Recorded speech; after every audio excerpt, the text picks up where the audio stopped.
Il est présent dans la plupart des foyers du monde et les gens en boivent toute la journée pour se réveiller ou pour avoir un regain d'énergie. Le café est la deuxième marchandise la plus précieuse en termes commerciaux, et n'est dépassé que par le pétrole lorsqu'il s'agit de transactions commerciales à l'échelle mondiale.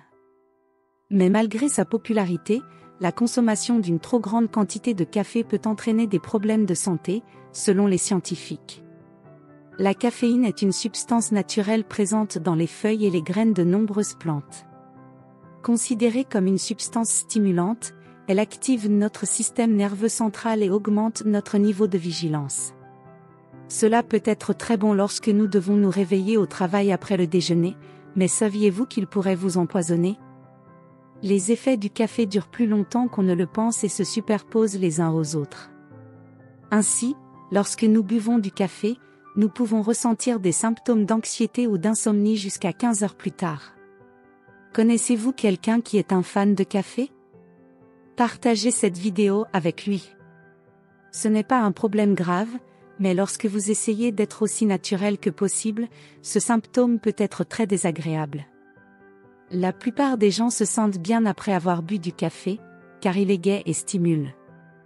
Mais pour d'autres, cette injection d'énergie n'est pas du tout agréable. Elle peut provoquer des nausées, des maux de tête et même de l'anxiété.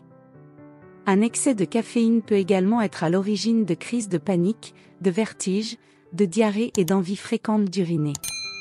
Si votre corps est empoisonné par la caféine, vous pouvez ressentir de l'agitation, de la nervosité, de l'excitation, de l'insomnie, des rougeurs au visage, une diurèse ou des problèmes gastro-intestinaux.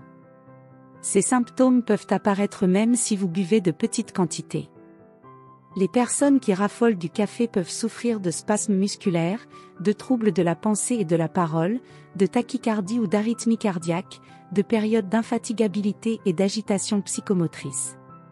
Selon la chercheuse Julie Carrier, directrice scientifique du Réseau canadien sur le sommeil et le rythme biologique, à l'Université de Montréal, la caféine peut également interférer avec nos cycles normaux de sommeil, en perturbant notre rythme circadien.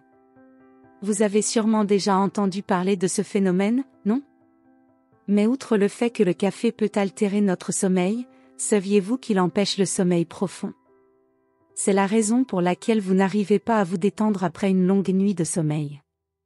Se priver de ce sommeil dit paradoxal augmente le risque de maladies comme Parkinson ou Alzheimer, par exemple, en plus d'autres problèmes de santé. Si vous présentez l'un de ces symptômes que nous avons mentionnés précédemment, si vous souffrez de tachycardie ou si vous avez toujours du mal à dormir, il vaut mieux éviter le café et se tourner vers le thé, qui a moins d'effets secondaires. Si vous aimez vraiment le goût du café, il existe d'excellentes options décaféinées qui peuvent être délicieuses sans nuire à votre santé. Vous aimez la vidéo ? Alors, donnez-lui un like et partagez-la avec vos amis. N'oubliez pas de vous abonner pour être averti des nouvelles vidéos.